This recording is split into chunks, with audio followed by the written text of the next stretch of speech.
Dites-moi ce que vous n'aimez pas chez vous, madame. Votre âge. Euh, Écoutez, c'est pas un chirurgien qu'il vous faut, c'est une DeLorean. Elle est vieille, grosse, dégueulasse.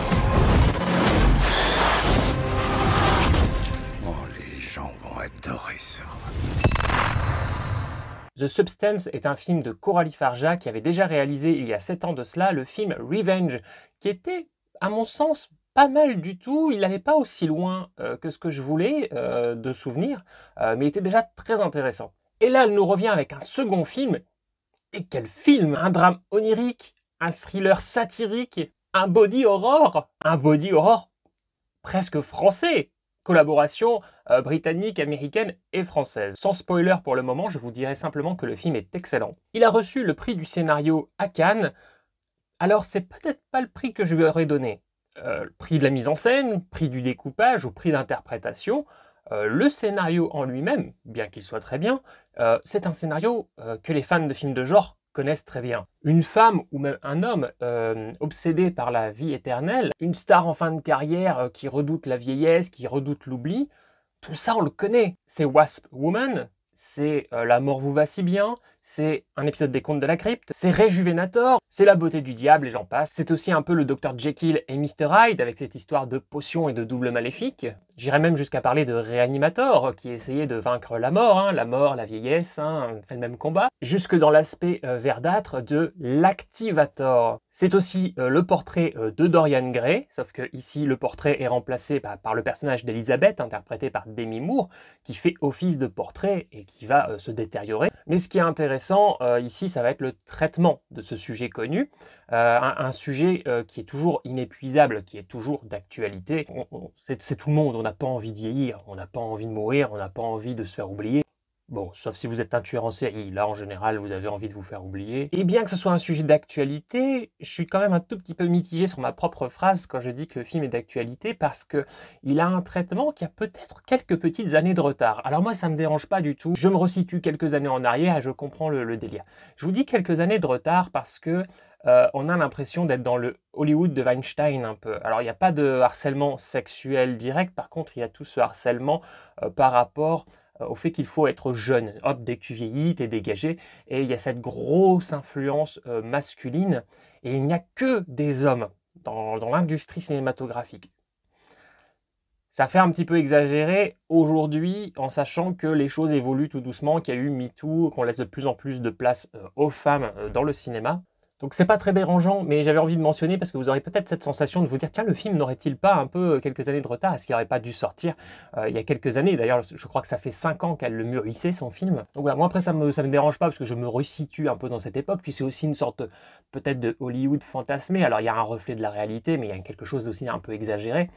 Mais les choses ne sont-elles pas actuellement en train de bouger? Et d'ailleurs, les choses n'ont-elles pas bougé grâce à Demi Moore? Rappelez-vous, en 2003, Demi Moore fait littéralement bander le public masculin dans Charlie's Angel, où elle nous tient la dragée haute face à Cameron Diaz, Lucy Liu et Drew Barrymore. Et n'avait-elle pas prouvé du haut de ses 40 ans qu'elle était toujours dans le coup et toujours super désirable? Parce qu'on lui avait dit qu'à 40 ans, en gros, c'était terminé. Et elle est revenue en force. Elle avait réussi sa chirurgie esthétique et ses soins, etc. C'était même l'une des rares. Et elle avait réussi à prouver que les actrices de 40 ans avaient encore leur place. Bon, moi personnellement, j'avais pas de problème avec le fait de voir une actrice de 40 ans. D'ailleurs, quel est véritablement le problème? Je fais une petite digression philosophique, mais des actrices de tout âge, il y en a toujours eu. Dans les films, on en a toujours eu besoin, quelle que soit l'époque. Les actrices de 40 ans ont toujours tourné, de 50, de 60. Pourquoi? Parce qu'il y a toujours des rôles de mère, de grand-mère, ça peut être la voisine un peu folle, ça peut être etc. Il y a plein de rôles pour les personnages âgés. Alors c'est quoi en fait le véritable problème? C'est de plus avoir de carrière à 40 ans ou c'est plutôt de ne plus avoir des rôles de bonasse à 40 ans? Parce que c'est là aussi où il faut voir, est-ce qu'il y a un vrai problème de la part d'Hollywood qui ne veut plus faire tourner une femme de 40 ans? Ou est-ce que le problème, c'est que les actrices ne sont plus contentes de ce qu'on leur propose? Est-ce qu'elles ne sont plus contentes d'être vues, un petit peu, désolé, mais comme des objets sexuels, qu'elles ne font plus fantasmer les hommes, qu'elles ne sont plus le premier rôle? Moi, je ne suis pas tout à fait d'accord avec ça. J'ai pas l'impression que la femme n'avait plus sa place dans le cinéma. Mais peut-être qu'elle n'avait plus leur place dans les rôles que elle voulait. Et du coup, le problème viendrait de la femme et de son ego et de son narcissisme. Je suis pas du tout en train de dédouaner les hommes, mais je pense que il faut se poser la question. Parce que le film va beaucoup mettre l'accent sur le fait que ce sont les hommes qui sont assez dégueulasses, assez répugnants. Il y a toute une caricature, hein, Dennis Quaid est d'ailleurs génial dans le film à ce niveau-là, avec des inserts quand il mange, il est répugnant. C'est très caricatural. Moi, j'aime bien parce que je comprends ce qu'ils ont voulu faire. Il y a des gens qui vont trouver ça trop caricatural. La seule petite chose qui me gêne un peu, c'est qu'il n'y a aucune femme dans cette industrie. Après, je peux comprendre que Coralie Farja s'est peut-être sentie mal vis-à-vis du patriarcat et qu'elle expulse ça de cette manière-là. Donc, ça ne me dérange pas trop. Mais j'ai tout de même, comme ça, envie un peu de philosopher et de rappeler un peu certaines choses. C'est que les hommes n'ont jamais vraiment eu de problème avec une femme de 40 ans en elle-même, si elle est toujours belle, si elle s'entretient, etc. Le cinéma, c'est une industrie avec un mode de fonctionnement. C'est un peu comme dans le sport. On sait très bien qu'on a une date de péremption dans le sport. Et tu vois pas les gens dans le sport forcément gueuler. Alors certains essaient de perdurer le plus longtemps possible, mais on sait tous qu'à un moment, on a un peu une date butoir. Le cinéma ne dégage pas les actrices de 40 ans, il les dégage peut-être d'une catégorie de rôle, peut-être qu'il les met plus en maillot de bain, etc. Et il laisse la place à une nouvelle génération. Mais ça, c'est aussi un peu normal, parce qu'il y a toujours de nouvelles générations, et chacun veut une idole, souvent de son âge, dans laquelle se repérer, se faire un petit transfert. Je trouve pas ça anormal. Là, par exemple, dans le film, elle anime une émission de fitness, elle a 50 ans. C'est déjà vachement bien d'avoir animé une émission de fitness et d'avoir atteint 50 ans comme ça en tant qu'animatrice. On ne veut plus d'elle dans ce programme. On n'a jamais dit qu'on voulait plus d'elle tout court ailleurs. Ça, on ne le sait pas dans le film. On a juste la vie de Dennis Quaid. Et donc, on veut la remplacer par une plus jeune. Ça semble pas illogique. Ça semble vache pour elle. Et puis en plus, c'est dit d'une manière absolument vulgaire de la part de Dennis Quaid. Mais concrètement, quand elle entend Dennis Quaid, qui est un connard, parler d'elle vraiment avec un gros mépris, avec un gros manque de respect, ça la touche et ça y est, on a l'impression que sa vie est détruite, mais on n'entend pas d'autres personnages parler d'elle de cette manière-là. Alors on sent qu'elle s'est fait un petit peu oublier, encore qu'elle a l'air quand même d'être une icône de la télé. On voit que son étoile sur Hollywood Boulevard, voilà, les gens l'ont un petit peu oubliée, ils pensent plus à faire des photos, elle se craquelle, on la répare pas. Bon, ok, mais bon, ça c'est un peu le lot de tout le monde, hein. Tout le monde a un petit peu dans le cinéma sa phase ascendante, et puis après, voilà, on est établi, on fait partie des meubles. D'ailleurs, on a quand même cette sensation qu'elle faisait partie des meubles, que les gens étaient habitués à elle aimait bien la télévision. Et à un moment, quand elle rencontre un homme qui n'est pas dans l'industrie du cinéma, lui dit « Mon Dieu, qu'est-ce que tu es belle, tu n'as pas changé, etc. » Donc il y a encore des hommes qui la trouvent belle, et de toute façon, il suffit d'avoir des yeux pour trouver Demi Moore belle. Ce qui est intéressant aussi, c'est de se dire, même si c'est moins mentionné que le patriarcat dans le film, c'est que l'ennemi d'Elisabeth, c'est Elisabeth elle-même et ses propres doutes. Il y a un moment où elle ne veut pas aller à un rendez-vous alors qu'elle était super motivée parce qu'elle se voit dans le miroir et elle voit la pancarte avec son double jeune, donc Sue, et elle la trouve trop belle et elle se dévalorise par rapport à ça. Mais d'où tu te compares à elle? Regarde-toi dans le miroir, tu étais belle, tu étais attirante, et donc tu te maquilles, tu te redémaquilles, etc. Et tu doutes trop de toi et tu ne vas pas à ton rendez-vous. Alors que ce mec, il était ravi au téléphone, il était impressionné que tu le rappelles, il était super content, il te trouve belle, etc. Ce ne sont que tes doutes à toi à ce moment-là du film, ce n'est pas l'homme qui dévalorise Elisabeth. Le fait de vieillir sur le papier n'est pas un problème. Si tu es une personne charismatique, intéressante, que tu prends soin de toi, je veux dire, tu t'habilles bien, etc., tu es toujours attirante. D'ailleurs, je ne sais pas si ça vous l'a fait, même s'il faut avouer que Margaret Qualley a un corps de folie, et qu'elle donne envie, je me suis plus attaché à Demi Moore, parce que Demi Moore, on a justement l'occasion de voir un peu plus sa personnalité, de la trouver, malgré ses défauts, elle est attachante. Alors que le personnage de Sue, c'est un personnage un peu quelconque, c'est un personnage, voilà, elle est jolie, voilà, donc elle montre sa plastique, etc. Je dis pas que le personnage est désagréable, on la voit de temps en temps, elle est assez souriante, tout ça, l'actrice est attachante aussi, mais c'est pas pareil, le personnage n'est pas creusé de la même manière, c'est vraiment Demi Moore, qui est la matrice en plus, sur lequel on s'attarde un petit peu plus, on comprend mieux ses sentiments, on est beaucoup plus dans son regard à elle, et moi, à la fin du film, c'est du personnage de Demi Moore que j'ai envie de parler, c'est d'elle à qui je suis attaché. Je me suis attaché entre guillemets, à la vieille, pas à la jeune. Même si je trouve que par contre, voilà, le personnage de Sue est très intéressant aussi dans le cadre de l'histoire. Autre point aussi sur lequel j'ai envie de philosopher, c'est que des femmes qui se feraient évincer parfois à 40 ans, 50 ans, etc., quand on voit parfois leur changement physique sur les photos de stars, on comprend pourquoi. Et c'est pas parce qu'elles sont âgées, c'est parce qu'il y a des changements. Dans une émission comme celle-là de fitness, ou même dans n'importe quel programme cinématographique, si c'est pas le sujet, on n'a pas envie, même une actrice de 20 ans, de voir une nana de 150 kilos avec les cheveux gras, etc., qui n'est pas entretenue. Regardez en ce moment Kristen Stewart, qui est quand même considérée comme une belle femme. Il y a des critiques comme quoi elle a tout le temps les cheveux sales ces derniers temps, qu'elle a l'air crasseuse, etc. Bon, il y a des gens qui pinaillent là-dessus. Bon, elle fait bien ce qu'elle veut, hein. Moi, je trouve juste qu'elle a un look punk, mais bon.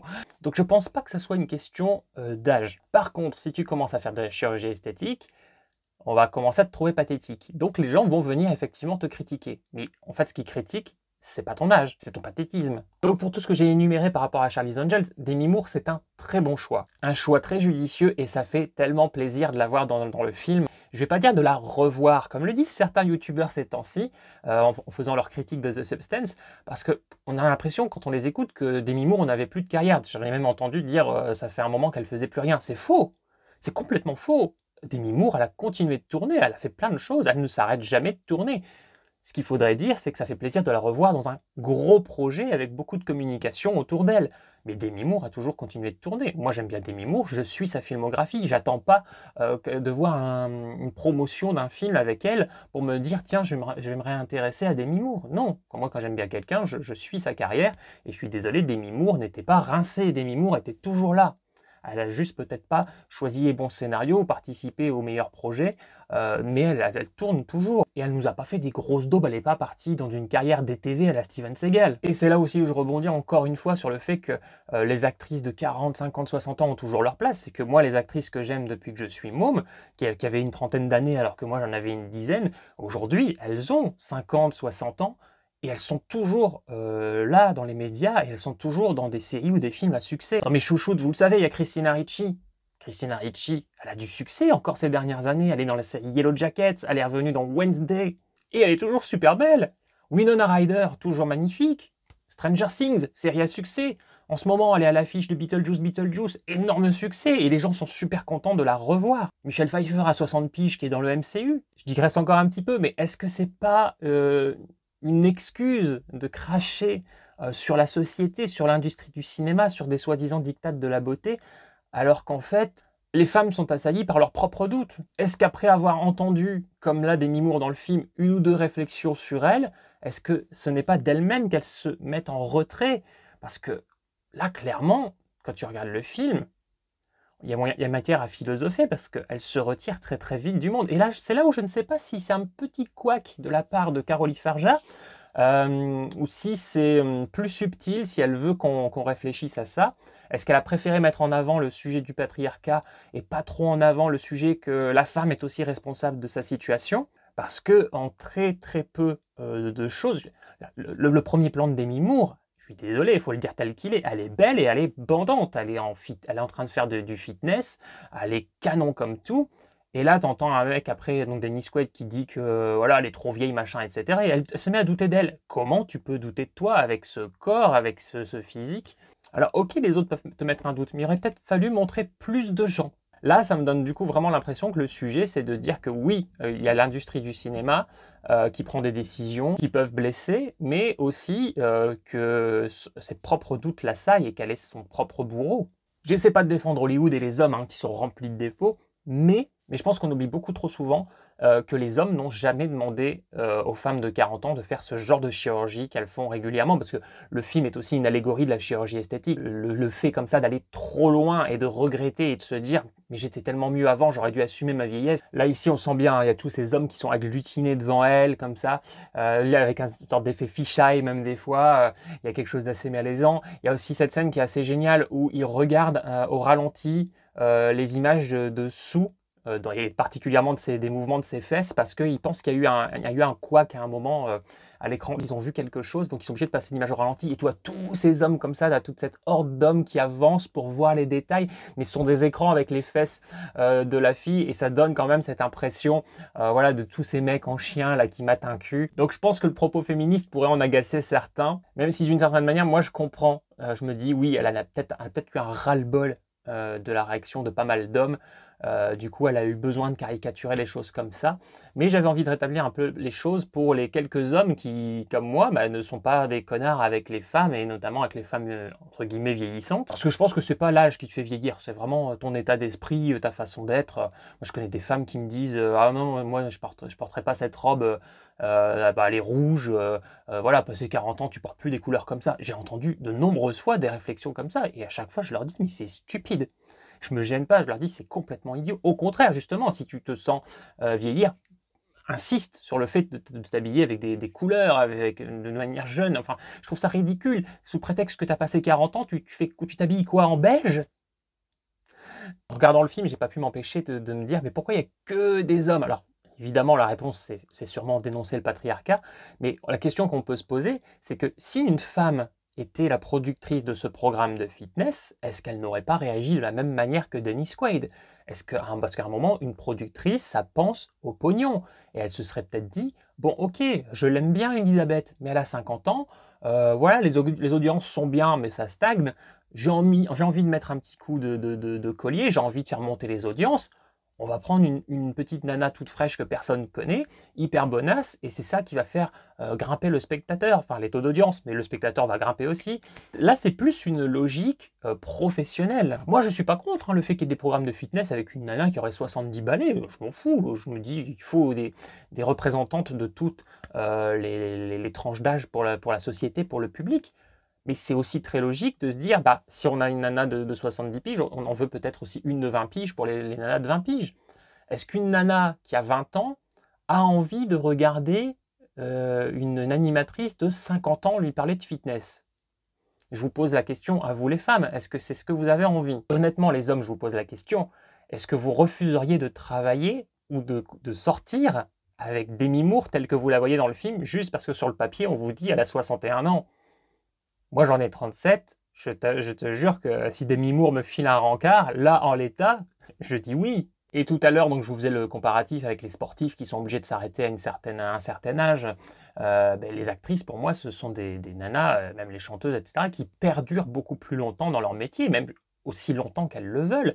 Vous voulez d'autres exemples? Frances McDormand, Toni Collette, Jamie Lee Curtis, Vanessa Redgrave, et la liste est très très longue. J'en reviens toujours à cette question. Est-ce qu'en fait le problème c'est simplement qu'elles ne veulent pas des rôles entre guillemets de vieilles, de maman, de grand-mère? Mais même là, ce genre d'actrices n'ont pas forcément que des rôles comme ça. Ça fait quand même une bonne vingtaine d'années qu'on a beaucoup de romances avec des différences d'âge. Et donc on a eu Zac Efron avec Michelle Pfeiffer, etc. Voilà, des histoires d'amour avec des femmes d'un certain âge qui rencontrent un jeune homme qui tombe amoureux d'elle. Il y en a plein, donc elles ne sont pas rincées de ce côté-là non plus. Il y a toujours des œuvres qui les montrent comme des femmes belles et désirables. J'ai vraiment toujours trouvé, depuis que je suis ado et que je pense à ce sujet, j'ai toujours trouvé que c'était un faux sujet, que c'était un faux problème. Je ne pense pas qu'une actrice soit finie parce qu'elle a atteint un certain âge. C'est peut-être juste un problème d'ego, parce que ce sont des actrices qui ont peut-être encore envie qu'on les désire à l'écran. Voilà, je pose la question, est-ce que ces actrices continuent d'avoir des rôles? Toutes les actrices qui n'ont pas volontairement arrêté leur carrière parce qu'elles ont eu envie de se retirer parce qu'elles commençaient à vieillir, toutes celles qui ont voulu continuer, elles ont continué. L'une des preuves aussi, c'est par exemple le MCU. On pense ce qu'on veut du MCU, on aime ou on n'aime pas, mais le MCU est venu nous rechercher plein de super actrices qui avaient passé, entre guillemets, la date de péremption et qu'on adorait, et qui ont eu des rôles comme ça dans des grosses productions. Et le MCU, c'est rempli de fans, donc ils connaissent les personnages, ils connaissent ces actrices. Ils nous avaient ressorti Michelle Pfeiffer, ils nous avaient ressorti René Rousseau et j'en passe. Et une autre petite réflexion, dans ce film, on te dit que le personnage Elisabeth a 50 ans. Mais ce personnage est incarné par Demi Moore, 61 ans. On a l'impression que soit ils n'ont pas assumé de dire le vrai âge de Demi Moore, en plus nous on le sait en tant que spectateur qu'elle a passé 60 ans, donc pourquoi on l'a fait jouer un rôle de 50 ans? Bah oui, c'est normal, parce qu'elle fait plus jeune que son âge. Donc en plus, on te prend une actrice qui ne fait pas aussi vieille que son âge. Donc il y a vraiment beaucoup de choses à philosopher. Et franchement, limite, j'ai envie de te dire, même qu'on te dirait qu'à la 40 piges, ça passe. Nous, on est nombreux, entre hommes, à parler du physique des femmes, sans pudeur, de façon désinhibée, vous vous doutez. Et on est tous unanimes là-dessus que c'est stupide et très laid ce que les femmes se font en matière de chirurgie esthétique à Hollywood. Je n'ai jamais entendu de toute ma vie, j'ai 37 piges, j'ai eu beaucoup de conversations sur les femmes avec les potes, et puis avec des copines aussi. Je n'ai jamais entendu un seul homme de toute ma vie dire « J'aimerais avoir ma femme de 50 ans avec du botox plein la tronche ». Ça n'existe pas. Ou alors peut-être que à Hollywood, mais à un moment, il faudrait peut-être sortir un peu sa tête d'Hollywood et puis voir comment est le monde autour. Alors oui, c'est vrai qu'il y a des hommes qui préfèrent la jeunesse. Il y a des hommes qui préféreront sortir avec une fille de 20 ans plutôt qu'avec une femme de 50 ans. Ça, c'est vrai. Mais ça n'explique pas la chirurgie esthétique. La chirurgie esthétique ne t'a jamais rajeuni. Tu as toujours 50 ans. Et tu ressembles à un bout de plastique. Tu ne deviens pas plus jeune. Tu as la peau plus lisse. Et ça te donne peut-être à toi, femme, l'impression d'être plus jeune, mais c'est que dans ta tête à toi. Aucun homme ne voit une femme de 50 ans botoxée et se dit « elle a rajeuni, elle est plus jeune ». Ça ne va pas donner envie à un homme qui aime les femmes de 20 ans ou même de 30 ans de sortir avec une femme de 40 ou de 50 ans. Il le voit toujours qu'elle a 40 ou 50 ans, mais elle s'est botoxée. Ça a d'ailleurs même quelque chose d'assez fake et d'assez pathétique. On ne voit pas une femme jeune, on voit une femme qui cache ses imperfections. Et au même titre, une fille de 20 ans qui se fout 3 couches de maquillage, c'est moche. En plus, c'est chiant quand on veut vous embrasser en public. Ah non, tu vas foutre en l'air mon maquillage. Le maquillage et la chirurgie, c'est un problème typiquement féminin. Là où c'est encore plus ridicule, c'est justement chez les actrices, parce qu'on les connaît, il y a des photos partout, et dès qu'elles font de la chirurgie, tu as tout de suite les magazines qui sortent des photos avant-après, et qui analysent tout ce qui a été refait, ça se voit, tout le monde est au courant. Ça ne sert à rien, et c'est souvent en plus une addiction qui mène au désastre. On sort quelques exemples. Meg Ryan, Courtney Cox, Madonna. Quelques jours avant leur chirurgie esthétique abusive, c'était des femmes magnifiques que les hommes continuaient d'encenser pour leur beauté. Ce ne sont pas les hommes qui leur ont demandé de faire ça. Meg Ryan, combien de fois j'ai parlé de Meg Ryan avec et puis même de Courtney Cox avec des potes, et tout le monde dit toujours la même réflexion. Mais qu'est-ce qu'elle était belle, qu'est-ce qu'elle a été faire de la chirurgie? Tous les hommes, sans exception, que je connais. Donc les femmes de 40 ans ne sont pas finies au cinéma, les femmes de 50 ans ne sont pas finies aux yeux des hommes, mais est-ce qu'elles ne seraient pas plutôt finies à leurs propres yeux? Parce qu'à nos yeux, même si on aime parfois la jeunesse, c'est pas le fait de vieillir qui va vous rendre laide. Ça va être vos doutes, votre pathétisme, peut-être votre manque de personnalité et d'assurance, peut-être le fait de vous habiller d'un coup comme une vieille. Après, vous voulez paraître jeune, pourquoi? Parce que vous avez toujours envie de séduire des jeunes de 20 ans. Si c'est ça, c'est un autre problème, mais expliquez-le nous, parce que vous avez 60 piges, et des mecs comme moi de 30, de 40, et des mecs de 50, des gens qui sont en dessous de votre âge, et des gens de votre âge, on vous désire toujours. Donc concrètement, où est le problème? Vous l'aurez compris, j'ai un peu de mal à comprendre depuis toujours pourquoi une actrice pense que sa carrière est finie à 40 ans, alors qu'elles sont canons, et je veux dire, Internet, ça fait 20 ans que c'est intégré dans nos vies. Toutes ces actrices, même les Demi-Moore, etc., même à leur âge, je veux dire, elles continuent de pulluler sur des sites internet, alors avec des photos réelles ou parfois des fakes, mais les hommes continuent de fantasmer dessus. Elles pullulent, les célébrités de tout âge pullulent sur les sites de détournement pornographique. Elles suscitent toujours un énorme désir. Beaucoup disent que c'est la meilleure performance de Demi Moore. Alors c'est peut-être un peu oublier tout son talent et tous les films qu'elle nous a offerts, mais effectivement c'est une performance qu'on n'a pas été habitué à la voir relever dans ce contexte, dans ce genre de film, et elle est incroyable. C'est vraiment l'une de ses meilleures performances, et surtout une performance unique dans sa carrière. J'espère pour elle, je ne sais pas si elle aurait l'Oscar, mais j'espère au moins qu'elle sera nominée, c'est mérité. J'aurais aussi envie de rajouter que suite au succès de Terrifier 3 et là de The Substance qui marche très bien, ça sent bon pour le cinéma de genre dans les années à venir. Les spectateurs se ruent dans les salles pour voir ce genre de film, continuez comme ça. Là, c'est une femme qui a réalisé un film couillu. C'est patriarcal de dire ça ou pas? C'est une femme qui a réalisé un film aux verrues. Continuez comme ça, les réalisatrices. Autre constat, on est dans une période où on critique beaucoup le patriarcat et où on dit oui, voilà, les hommes ont beaucoup sexualisé les femmes, ils étaient tout le temps en train de les dénuder, tirer des plans sur les fesses, sur les machins, etc. J'ai toujours dit que si les femmes étaient au pouvoir de l'industrie du cinéma ou autre, il y aurait toujours autant de sexe dans les médias, parce qu'elles seraient des femmes influentes, elles seraient productrices, elles penseraient à faire du pognon, elles penseraient à faire mieux que la voisine productrice, et elles savent que le sexe vendra toujours. J'ai toujours dit que ça ne changerait rien, et avec The Substance ou d'autres films qui sont sortis cette année, comme par exemple le remake d'Emmanuel réalisé aussi par une femme, on continue de nous mettre des femmes nues à l'écran, on continue de nous parler de la sexualité des femmes, mais cette fois-ci à travers l'œil féminin. Mais du coup, on en revient toujours à la même chose, il y a toujours du sexe partout. Continuez comme ça, les réalisatrices! Dans ce film, on est dans une fable. Donc il y a la notion de suspension d'incrédulité. Et c'est d'ailleurs tout à fait acceptable dans un tel film. C'est pas comme un film comme Trap, où là on sent trop le ta gueule c'est magique, on sent trop les facilités scénaristiques et ça fait sortir de l'œuvre. Ici, avec ce côté conte onirique, on peut facilement accepter beaucoup de choses. On peut pinailler, on peut se dire tiens, à un moment elle disparaît de son grand show à 2 heures du direct.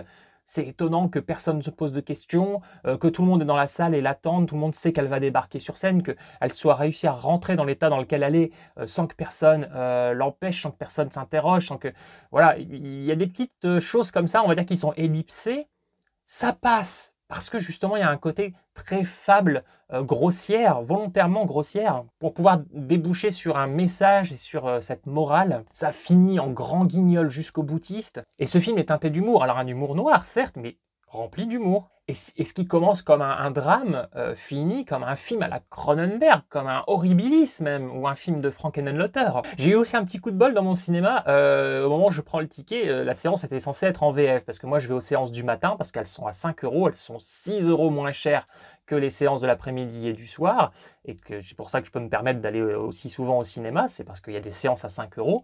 C'est le matin uniquement, et c'est quasiment toujours de la VF. Cette année, à part Emilia Pérez, tout le reste était en VF. Et là, quand je prends le ticket, c'est marqué VF, et quand j'arrive dans la salle, le film était en VOST. Donc génial. Ah oui, j'ai précisé que le film était volontairement grossier, parce qu'apparemment, il faut le préciser, parce que quand on regarde les retours, les critiques des gens, ils ont l'air de ne pas comprendre. Ils ne comprennent pas ce style d'humour, ils se posent la question, il fait oui je pense que oui c'est voulu que ce soit aussi exagéré que Dennis Quaid se comporte comme ça, mais évidemment que c'est exagéré, t'as même pas à te poser la question, c'est une caricature, c'est le regard de quelqu'un qui a peut-être vécu ça et qui décuple le dégoût qu'elle a pour cette personne, etc. Je veux dire, évidemment que c'est caricatural, c'est grossier, et surtout que c'est volontaire. Évidemment, on ne peut pas louper l'allégorie du combat contre sa propre vieillesse. Il y a littéralement la jeunesse qui se bat contre la décrépitude. Le film, il fait 2h20. J'avais un tout petit peu peur que ça tire en longueur. Franchement, j'ai pas vu 2h20 passer. Je suis sorti de la salle en ayant passé un excellent moment sans ennui. Et j'aurais dit comme ça, au niveau de la sensation, que j'avais vu un film de 2 heures. Donc les 2h20 passent très bien. En plus, le film a un aspect très clipesque. D'ailleurs, quand il y a l'émission de fitness, plusieurs fois, je me suis dit, quand je voyais les plans, ça m'a rappelé un clip que j'avais vu quand j'étais ado qui s'appelle Call on Me. Faites pas semblant de ne pas vous souvenir de ce clip. Je voulais mentionner un petit quelque chose qui ne sert à rien, mais j'ai envie de le faire, parce que sinon je vais ballonner, donc voilà, je préfère le dire. Demi Moore, dans ce film, plusieurs fois, je me suis fait la réflexion, et c'est pas la première fois dans ma vie que je me fais la réflexion, je trouve que Demi Moore et Courtney Cox se ressemblent pas mal. Alors, ça dépend à quel moment de leur carrière et de leur botox, mais elles ont quelque chose en commun physiquement. Par contre, Demi Moore a toujours mieux géré son botox que Courtney Cox. Pareil, la réal a dit qu'elle avait mis aussi ses propres doutes, des doutes qu'elle avait depuis l'âge de 40 ans. Là, actuellement, elle en a 48. Bon, moi, j'ai vu des photos de la réal. C'est pas mon genre de femme, mais c'est pas dû à son âge. Mais voilà, c'est pas mon genre forcément physiquement. Mais ça reste une belle femme. Tu te dis pas pourquoi tu doutes, t'as pas la tronche en biais, t'es pas... Enfin, tu comprends pas. Tu te dis encore une fois, mais vous avez vraiment un problème, les femmes. Alors je dis pas nous aussi, parfois les hommes, mais après tout est aussi une question un peu d'entretien, etc. Si vous faites du sport, si vous vous habillez bien, etc. Pourquoi vous sentir mal dans vos pompes juste parce que sur le papier on vous dit vous êtes vieille? Si tu es une personne intéressante, tu as toujours du charme. Là en l'occurrence, Coralie Farja, quand tu vois ses films, tu as envie de la côtoyer, tu as envie de la connaître, c'est une nana super intéressante.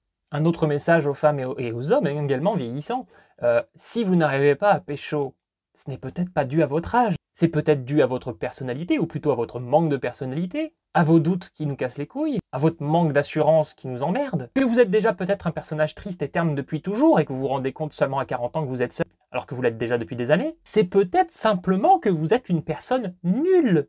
Ça va, je vous ai rassuré sur le problème de l'âge? Van à part, personne ne veut vieillir. Ceux qui vous disent que oui confondent souvent vieillesse et leur statut de vie actuel. Le fait d'avoir une situation, d'être un peu posé, d'avoir la maison, etc. Il y a aussi ceux qui essaient de projeter ou de s'auto-projeter une image de réussite, de s'assumer, montrer auprès des autres qu'on est bien dans ses pompes. Mais sincèrement, personne n'aime vieillir. Vieillir, ça veut dire se rapprocher de la mort. Et est-ce que ce n'est pas là le vrai fond du problème? Mais dès qu'on évoque la mort, les gens disent « Ah non, non, non, non », et tu sens qu'ils n'ont pas envie d'en parler. Mais c'est véritablement ça le problème.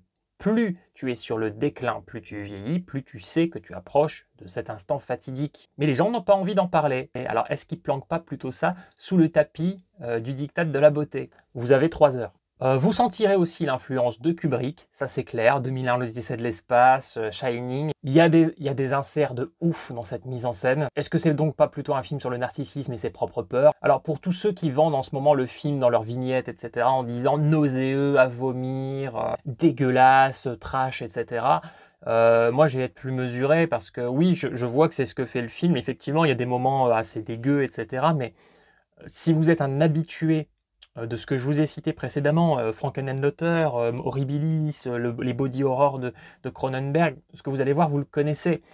Si vous allez voir le film parce qu'on vous a vendu que c'était peut-être le film le plus dégueulasse que les gens ont vu, n'oubliez pas que les gens on a l'impression qu'ils n'ont jamais rien vu. Si vous êtes un habitué de ce genre de cinéma, vous n'allez pas être particulièrement bouleversé. Par contre, vous allez voir un très bon body horror. Il y a des scènes qui sont dégueu, mais vous n'allez pas, comme je vous le dis, si vous êtes un habitué, vous n'avez pas besoin de préparer votre sac à vomir. Mais vous allez trouver ça génial, en tout cas, enfin je l'espère, parce que le film, il a cet effet roller coaster.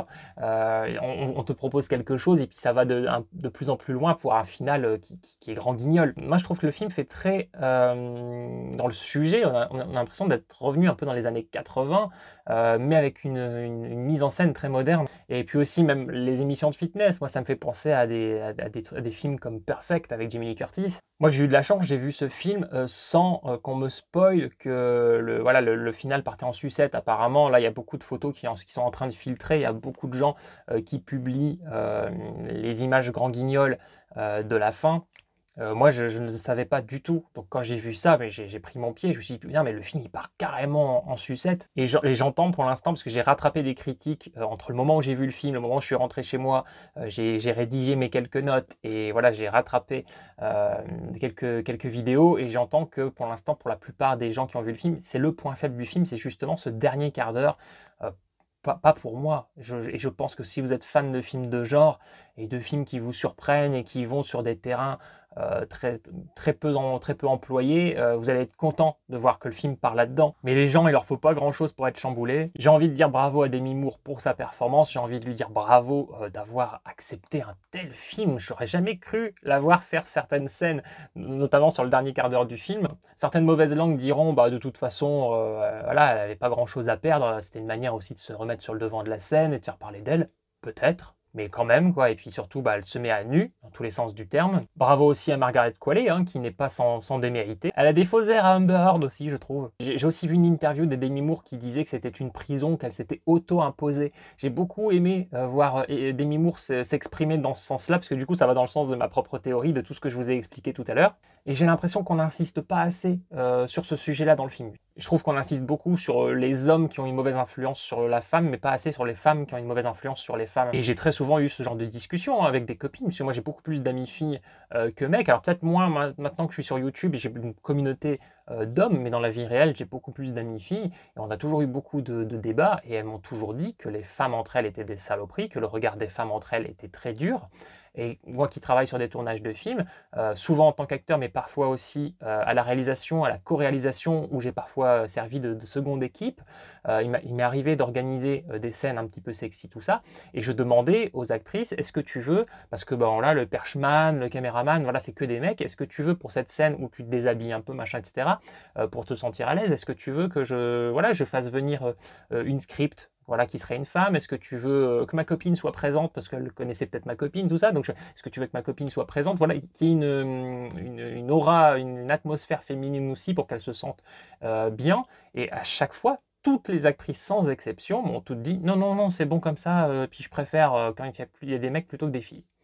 Et quand tu discutes avec elle, elle t'explique parce que le regard des femmes est beaucoup plus dur. beaucoup plus dans le jugement, beaucoup plus dans la comparaison, et elles se sentent beaucoup plus mal sous le regard des femmes.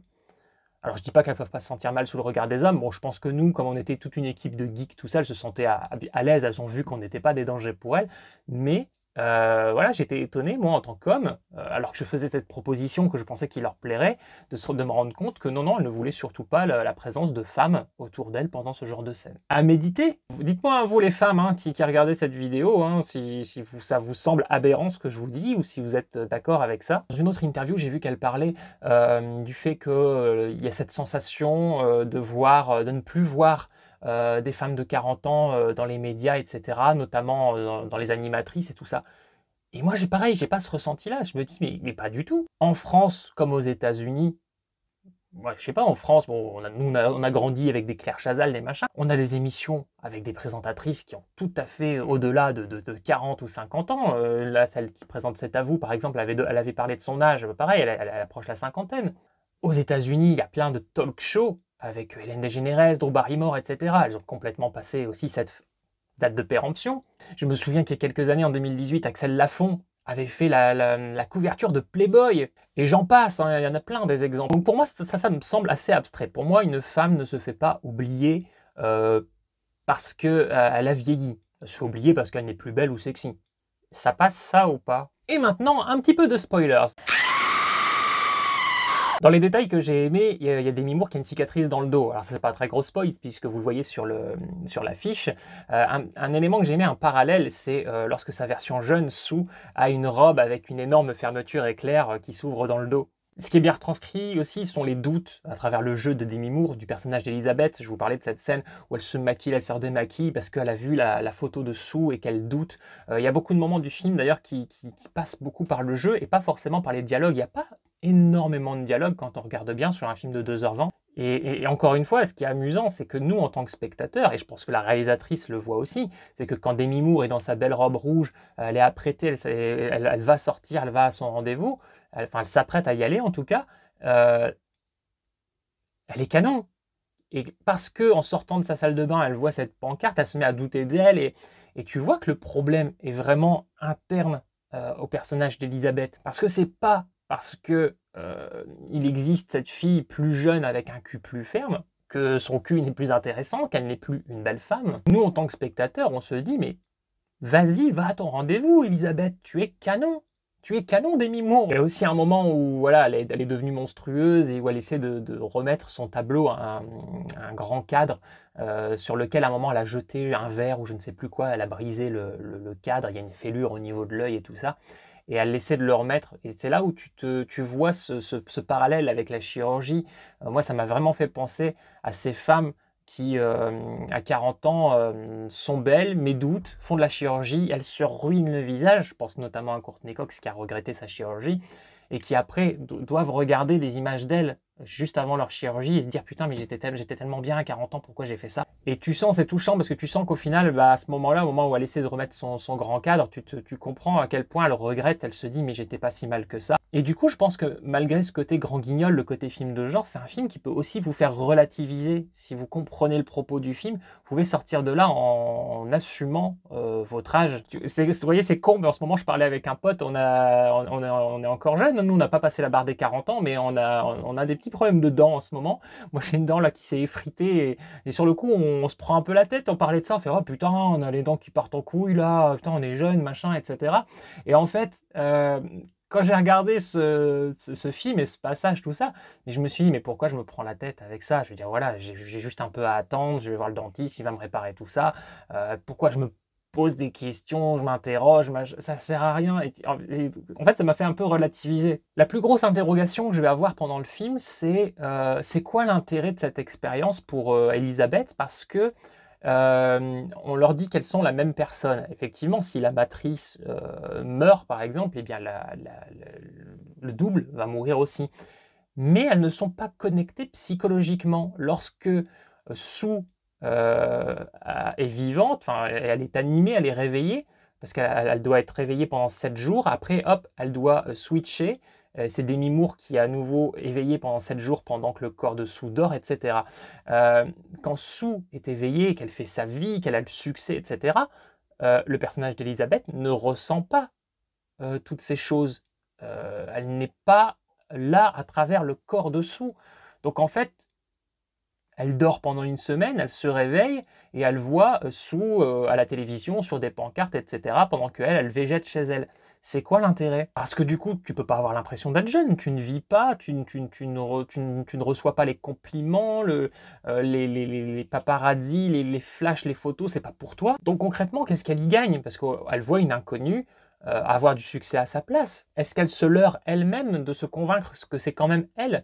Parce qu'au final, ça revient au même que de passer le flambeau à une petite jeune. Parce qu'avec ce double, elles n'ont aucune complicité, au contraire. Et d'ailleurs, elles vont même être ennemies sans jamais se croiser, enfin, sauf à un moment du film.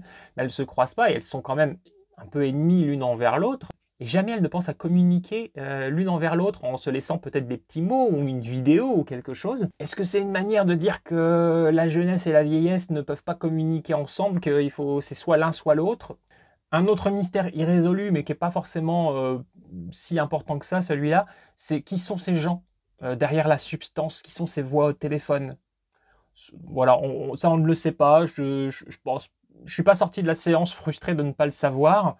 Bon, on pourrait avoir envie quand même d'avoir un peu plus de détails, mais pourquoi pas? Pour que tout se passe bien, il suffit de respecter l'alternance de 7 jours. Et du coup, ça n'est pas respecté par Sue, et moi j'y vois une métaphore de l'impatience de la jeunesse. Et donc pour moi, dans ce film, la jeunesse et la vieillesse, ils en prennent tous les deux pour leur grade. Parce que du coup, tu as les doutes comme ça, qui sont un peu stupides, de la vieillesse, et tu as cette impatience de la jeunesse qui est en train de tout foutre en l'air. Dans les deux cas, jeune ou vieille, tu vois qu'il y a toujours un gros problème d'insatisfaction éternelle. On nous montre des êtres humains, au final, qui ne sont pas voués à s'épanouir, jamais. Le doute les assaille tout le temps, particulièrement dans ses corps de métier. Là où Coralie Farja est aussi très douée, c'est donc, je vous disais, elle fait des plans sur les corps, là, les cours de fitness, etc. Et c'est amusant parce qu'à un moment, j'ai complètement oublié que c'était réalisé par une femme. Et je me dis, c'est intéressant parce qu'elle réalise ce film avec sa patte féminine, et au moment où il faut filmer ce programme qui est filmé par des hommes, tu ressens vraiment, tu as l'impression que c'est vraiment filmé par des mecs. C'est hyper sexy, on est sur le cul, les seins de Margaret Qualley, ce qui est très agréable, les plans sont très très beaux, c'est très sexualisé. Mais ça montre son talent, son talent d'adaptation. Le final part complètement en couille avec une histoire de monstre, un monstre qui à un moment asperge de sang le public. Enfin, à un moment, je me suis dit, mais on est parti dans Branded, là. C'est génial. Et tout le monde n'a pas adhéré au délire. Ça, je commence déjà à l'entendre un peu partout autour de moi. Une scène qui continue, je trouve, d'enfoncer le clou, comme quoi on n'apprend pas de ses erreurs par rapport au diktat de la beauté. C'est que même à la fin, quand elle est un monstre et qu'elle décide quand même d'aller monter sur scène, elle met sa robe, elle se maquille, elle se met des boucles d'oreilles. Enfin, il y a encore une superficialité, il y a encore des choses comme ça complètement inutiles, alors qu'elle ne ressemble plus à rien. C'est pathétiquement drôle. Il y a presque un petit côté, par contre, touchant, malgré tout, malgré le fait que ce soit un monstre comme ça, un peu dégueulasse, il y a quelque chose d'assez touchant, mais il y a quand même quelque chose de drôle et pathétique. Il y a même une scène où il y a un saint-œil qui sort d'une orbite et qui tombe sur le sol, c'est dégueulasse, j'adore. Et il y a ce final où il y a juste le visage, oui, juste le visage de Demi Moore dans une sorte de petit blob dégueulasse là qui est en train d'avancer sur le sol d'Hollywood Boulevard. Et donc il y a ce plan zénital voilà, où ce visage avance jusqu'à son étoile sur Hollywood Boulevard. Je m'attendais, parce qu'au moment où elle est là, elle regarde le ciel, elle se sent bien, elle est sur son étoile et tout ça. Je m'attendais à ce que ce soit cassé par genre un vélo qui passe ou un scooter et que ça lui écrabouille le visage. Voilà, elle finit en morceaux et hop, fin du film. Ils ont fait autre chose, ils ont fait un effet où, voilà, après être apaisée, elle se liquéfie. Et d'ailleurs, c'est un petit peu dommage, c'est peut-être le moins bon effet. Je trouve qu'il est un peu rapide et peut-être un poil trop numérique. Il y a des effets numériques qui sont bien, qui passent bien, et il y a des effets practical qui sont super. Et là, celui-ci, il n'est pas nul, mais il est peut-être le moins bon. Et j'aurais préféré que ça se termine sur cette idée du genre du vélo qui passe et qui casse tout. Tu vois, elle est super bien, elle se dit, ça y est, j'ai enfin fait la paix avec quelque chose. Et t'as le vélo qui passe, le visage qui éclate, et puis fin du film. Mais là, cette fin est aussi intéressante. Donc c'est juste l'effet, un petit peu moyen. Elle se liquéfie, et un peu trop rapidement à mon goût. Puis une fois qu'elle est liquéfiée, donc voilà, son étoile est sale. Et au petit matin, tu vois qu'il y a je sais pas comment on appelle ça, mais voilà, la petite nettoyeuse là qui passe, et hop, c'est balayé. Et au final... On peut y voir aussi une métaphore de tout ça c'est déjà oublié, on passe à autre chose, elle appartient au passé, il n'y a plus aucune trace d'elle. Et je dirais, il y a une seule facilité scénaristique pour moi qui est un petit peu dommage, c'est qu'à un moment, donc Sue est en train de se dégrader, elle sait que c'est foutu, et elle se dit, tiens mais l'activator au début, qu'on prend une seule fois, c'est ce qui permet de se dédoubler. Qu'est-ce que je vais faire? Je vais reprendre de l'activator. Et moi, je m'attendais à ce qu'elle aille dans le sorte de hall de banque, là, le sorte de quasi Amazon, pour aller récupérer un activator, peut-être en pétant le casier d'une autre personne. En fait, non, elle rentre chez elle et dans son armoire à pharmacie, il lui reste un fond d'activator. Là, ça arrange bien les choses. Là, ça fait vraiment facilité scénaristique. Tu te dis, mais pourquoi il y en a encore? Tu es censé utiliser l'activator, normalement, enfin en entier, je suppose. Pourquoi laisser une toute petite dose dedans? Voilà, là, j'ai trouvé que c'était vraiment pas très bien amené. Ça faisait vraiment, ça a arrangé le scénar. Mais bon, le film est tellement bon que, allez, on passe le truc. Mais voilà, tu peux pas t'empêcher de te dire, comme par hasard. Mais sinon, j'ai kiffé, je l'achèterai, je le reverrai, je le réanalyserai. Un vrai kiff, j'ai hâte de voir le prochain film de Coralie Farja. Je suis super content pour Demi Moore, j'espère qu'elle aura sa nomination à l'Oscar. J'espère que le film aura des récompenses. Je doute qu'il ait l'Oscar du meilleur film parce que c'est un film de genre, donc ça m'étonnerait. Mais croisons les doigts, je leur souhaite. Il y a eu un petit souci dans l'utilisation de la substance. Est-ce que j'ai peur de vieillir? Non, vous savez, moi j'ai qu'une seule ride et je suis assis dessus. Par contre, j'ai peur de plus réussir à bander. À chacun ses peurs, hein. Et même ce jour-là, moi aussi j'ai mon activator, hein, sous forme de pilule bleue.